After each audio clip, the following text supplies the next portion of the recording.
Hi hello ನಮಸ್ಕಾರ. ಹೇಗಿದ್ದೀರಾ ಎಲ್ರು? ನನ್ನ be better than before with Anamika Mouni ಚಾನಲ್ಗೆ ಹೃತ್ಪೂರ್ವಕವಾದ ಸ್ವಾಗತವನ್ನ ಕೋರ್ತಾ ಇದ್ದೀನಿ. ಇವತ್ತಿನ ಟಾಪಿಕ್ ಬಂದು ಹೊಸ ಹ್ಯಾಬಿಟ್ಸ್ಗಳನ್ನ ನಮ್ಮ ಲೈಫಲ್ಲಿ ಹೇಗೆ ಇಂಟ್ರೊಡ್ಯೂಸ್ ಮಾಡ್ಕೊಳ್ಬೇಕು ಅಂತ, how to inculcate or how to introduce new habits in our life ಅಂತ. ನಮಗೆ ನಾ ಹೇಳಿದೆ ಬೆಟರ್, ಹಿಂದಿಗಿಂತ ಬೆಟರ್ ಮಾಡ್ಕೊಳ್ಳೋಕ್ಕೆ ಏನೇನು ಹ್ಯಾಬಿಟ್ಗಳು ಬೇಕು, ಅದನ್ನ ನಮ್ಮ ಲೈಫಲ್ಲಿ ಹೇಗೆ ಇಂಟ್ರೊಡ್ಯೂಸ್ ಮಾಡ್ಕೊಳ್ಬೇಕು ಅನ್ನೋದ್ರ ಬಗ್ಗೆ ನಾನು ಇವತ್ತು ಮಾತಾಡೋಕ್ಕೆ ಇಷ್ಟಪಡ್ತೀನಿ. ಆರಾಮಾಗಿ ಕುತ್ಕೊಂಡು ರಿಲ್ಯಾಕ್ಸ್ಡ್ ಆಗಿ ಕುತ್ಕೊಂಡು ಇದನ್ನು ಒಂದು ಎಕ್ಸಸೈಸ್ ತರ ಮಾಡೋಣ.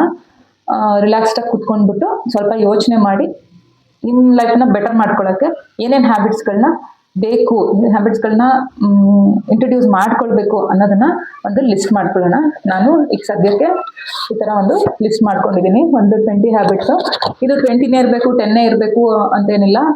1, 2, 3, 5 ಆದ್ರೂ ಆಗ್ಬೋದು, ಅಥವಾ 20, 30, 40 ಆದ್ರೂ ಆಗ್ಬೋದು. ನಿಮ್ಗೆ ಏನೇನು ಹೊಸದಾಗಿ ನಿಮ್ಗೆ ಏನು ಇರೋದಕ್ಕೆ ಇವಾಗ ಇರೋದಕ್ಕಿಂತ ಇನ್ನೇನು ಬೇಕು ನಿಮ್ ಲೈಫಲ್ಲಿ ಅಂತ ಅನ್ಸುತ್ತೋ ಅದನ್ನೆಲ್ಲದನ್ನು ಒಂದ್ ಕಡೆ ಲಿಸ್ಟ್ ಮಾಡ್ಕೊಳ್ಳಿ. ಇದು ಫಸ್ಟ್ ಸ್ಟೆಪ್. ನೆಕ್ಸ್ಟ್ ಇರೋದು ಇದಿಷ್ಟರಲ್ಲಿ ಪ್ರಯಾರಿಟೈಸ್ ಮಾಡೋಣ. ಅಂದ್ರೆ ಫಸ್ಟ್ ಯಾವುದು, ಸೆಕೆಂಡ್ ಯಾವುದು, ಥರ್ಡ್ ಯಾವುದು, ಆ ತರ ಮಾಡ್ಕೊಂಡು ಟಾಪ್ 5 ಅಲ್ಲಿ ಒಂದು ಮೇಲ್ಗಡೆ ಫಸ್ಟ್ ಇದನ್ನ ಮಾಡ್ಲೇಬೇಕು ಅನ್ನೋ ಹ್ಯಾಬಿಟ್ಗಳು ಯಾವ್ದಾವ್ದು ಇದಾವೆ ಅದನ್ನ ಟಾಪ್ 5 ಅಲ್ಲಿ ನಾವು ಬರ್ಕೊಳ್ಬೇಕು. ಇದು ಸೆಕೆಂಡ್ ಸ್ಟೆಪ್.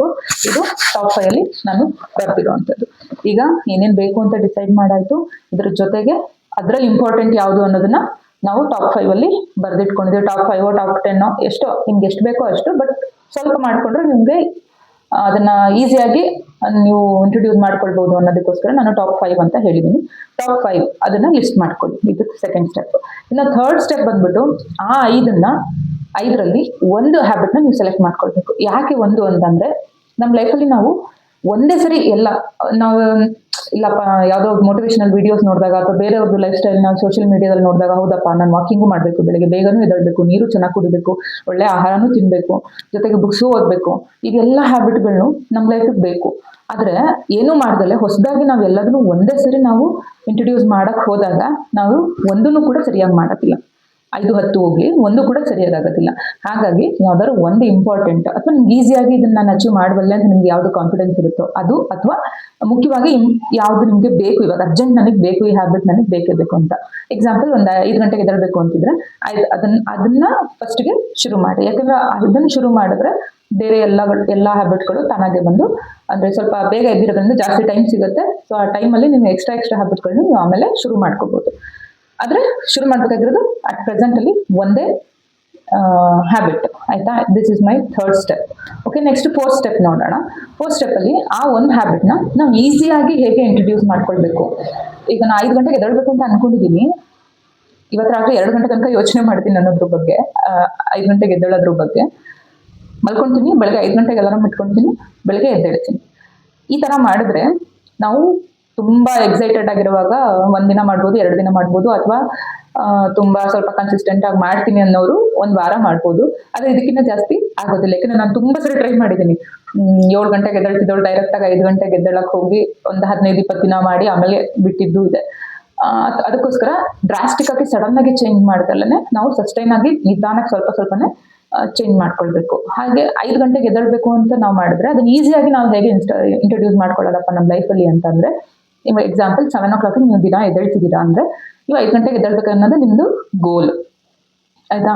ಆದ್ರೆ ನೀವು ಸಡನ್ ಆಗಿ ಅಲ್ಲಿಗೆ ಹೋಗ್ದಲೆ 5ರಿಂದ 10 ನಿಮಿಷ ಅಥವಾ 15 ನಿಮಿಷ ಮುಂಚೆ ಎದ್ದೇಳೋದನ್ನ ನೀವು ಅಭ್ಯಾಸ ಮಾಡ್ಕೊಳ್ಬೇಕು. ಇವಾಗ ನಾನು ಮಾಡ್ತಾ ಇದ್ದೀನಿ, ನಾನು 5 ಗಂಟೆಗೆ ಎದ್ದೇಳೋದು ನನ್ನ ಗೋಲು. ಆದ್ರೆ ನಾನು ಇವಾಗ ಸದ್ಯಕ್ಕೆ 7ರಿಂದ 6ಗೆ ಬಂದಿದ್ದೀನಿ. ಆ ಥರನ ನೀವು ಅದನ್ನ ಸ್ವಲ್ಪನೇ ಹಿಂದಕ್ಕೆ ಹಾಕೊಂಡು ಹೋಗ್ಬೇಕು. 5 ಮಿನಿಟ್ಸ್ ಆದ್ರೆ 5 ಮಿನಿಟ್ಸ್, ಇಲ್ಲ 5 to 10 or 15 ಮಿನಿಟ್ಸ್, 15 ನಿಮಿಷ. ಫಸ್ಟ್ ಸ್ಟೆಪ್ ಅಲ್ಲಿ 15 ನಿಮಿಷ ಮಾತ್ರ ನೀವು ಬೇಗ ಎದ್ದೇಳ್ಬೇಕು. ಆ ತರ 1 ವಾರ ಮಾಡಿ. ಅದು ಕನ್ಸಿಸ್ಟೆಂಟ್ ಆಗಿ ಆಯ್ತಾ, ಪರವಾಗಿಲ್ಲ, ನಾನು 1 ವಾರ ನಾನು ಖುಷಿಯಿಂದ 15 ನಿಮಿಷ ಬೇಗ ಎದ್ದಿದ್ದೀನಿ, ಇದರಿಂದ ನನ್ಗೇನು ಸಮಸ್ಯೆ ಇಲ್ಲ, ನನ್ಗೇನು ತುಂಬಾ ಡ್ರಾಸ್ಟಿಕ್ ಆಗಿ ಚೇಂಜ್ ಆಗಿಲ್ಲ, ನಂಗೆ ಬರ್ಡನ್ ಅಂತ ಅನ್ಸಿಲ್ಲ, ತುಂಬಾ ಹೊರೆ ಅಂತ ಅನ್ಸಿಲ್ಲ. ಆಯ್ತಾ? 1 ವಾರ ಆಯ್ತಾ? ನೆಕ್ಸ್ಟ್ 1 ವಾರ ಆದ್ಮೇಲೆ ಇನ್ನೊಂದು 15 ನಿಮಿಷ ಹಿಂದೆ 6:30ಗೆ ಎದ್ದೇಳೋದಕ್ಕೆ ಶುರು ಮಾಡ್ಬೇಕು. ಈ ತರ ಸ್ಟೆಪ್ ಬೈ ಸ್ಟೆಪ್ ಹೋಗ್ಬೇಕು. ಇನ್ನೊಂದು ಎಕ್ಸಾಂಪಲ್ ಕೊಡೋದು, ನಾನು ನೀರು ಕುಡಿಯೋದು. ಈಗ ನೀವು ಬರೀ 1 ಲೀಟರ್ ನೀರು ಕುಡಿತಿರ್ತೀರಾ, ನಿಮ್ಮ ತೂಕಕ್ಕೆ 2.5-3 ಲೀಟರ್ ನೀರು ಕುಡಿಬೇಕು. 20 kg ತೂಕಕ್ಕೆ 1 ಲೀಟರ್ ನೀರು ತರ 60 kg ಇದ್ದೀರಾ ಅಂತಂದ್ರೆ 3 ಲೀಟರ್ ನೀರು ಕುಡಿಬೇಕು. ಹಂಗಂತ ನಾನು ಹೇಳ್ದೆ ಅಂದ ತಕ್ಷಣ ನೀವು ಹೋಗ್ಬಿಟ್ಟು 3 ಲೀಟರ್ ನೀರು ತಗೊಂಡು ಒಂದೇ ಸರಿ ಕುಡಿಯಕ್ ಹೋದ್ರೆ ನಿಮ್ ಬಾಡಿ ಅದನ್ನ ತಗೊಳ್ಳೋದಿಲ್ಲ. ನಿಮ್ಗೂ ಅದನ್ನ ಹೊರೆ ಅನ್ಸುತ್ತೆ. 1 ದಿನ 2 ದಿನ ಮಾಡ್ತೀರಾ, ಆಮೇಲೆ ಬಿಟ್ಬಿಡ್ತೀರಾ. ಈ ತರ ಮಾಡಬಾರ್ದು. ನಿಮ್ಗೆ ಒಂದು 3 ಲೀಟರ್ಸ್ ನಿಮ್ ಬಾಡಿಗೆ ಅಗತ್ಯ ಇದೆ ಅಂತ ಅಂದ್ರೆ ನೀವು ಅಟ್ ಪ್ರೆಸೆಂಟ್ 1 ಲೀಟರ್ ಕುಡಿತಿದ್ದೀರಾ ಅಂತಂದ್ರೆ ನಾಳೆ ನೀವು ಕುಡಿಬೇಕಾಗಿರೋದು 1.5 ಲೀಟರ್. ಒಂದ್ ಸ್ವಲ್ಪ ಸ್ವಲ್ಪ 1 ಲೋಟ 2 ಲೋಟ ಎಕ್ಸ್ಟ್ರಾ ಮಾಡ್ಕೊಂಡು ನಿಮ್ ಗೋಲ್ 3 ಲೀಟರ್ ತನಕ ನೀವು ರೀಚ್ ಆಗ್ಬೇಕು. ಈ ತರ ಸ್ಟೆಪ್ ಬೈ ಸ್ಟೆಪ್ ಹೋಗ್ಬೇಕು.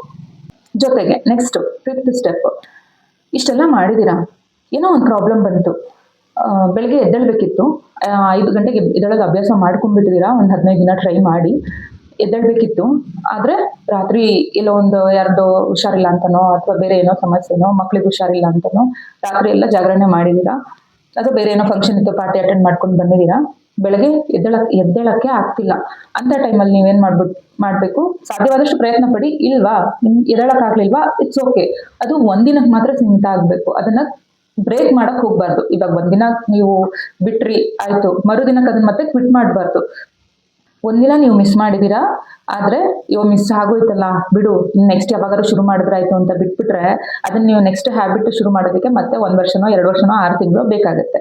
ಹಾಗಾಗಿ ಒಂದಿನ ಅಷ್ಟೇ ಮಿಸ್ ಆಗಿರೋದು, ಅದು ರೀಸನ್ ಇರೋದಕ್ಕೆ. ಅದಕ್ಕೋಸ್ಕರ ನೀವು ಆ ಒಂದಿನ ಲೆಕ್ಕಕ್ಕೆ ಇಟ್ಕೊಳ್ದೆ ಮರುದಿನದಿಂದ ನೀವು ಮತ್ತೆ ನಿಮ್ದೇನ್ ರೂಟೀನ್ ಇತ್ತು ಅದನ್ನ ಕನ್ಸಿಸ್ಟೆಂಟ್ ಆಗಿ ಫಾಲೋ ಮಾಡಬೇಕು. ಕ್ವಿಟ್ ಮಾಡಕ್ ಹೋಗ್ಬಾರ್ದು. ಇದು 5 ಸ್ಟೆಪ್ ಆಯ್ತು. ಬೆಳಗ್ಗೆ 5 ಗಂಟೆಗೆ ಎದ್ದೇಳಕ್ ಶುರು ಮಾಡಿದೀರಾ, ನಿಮ್ದು ಗೋಲ್ ಅಚೀವ್ ಆಯ್ತು.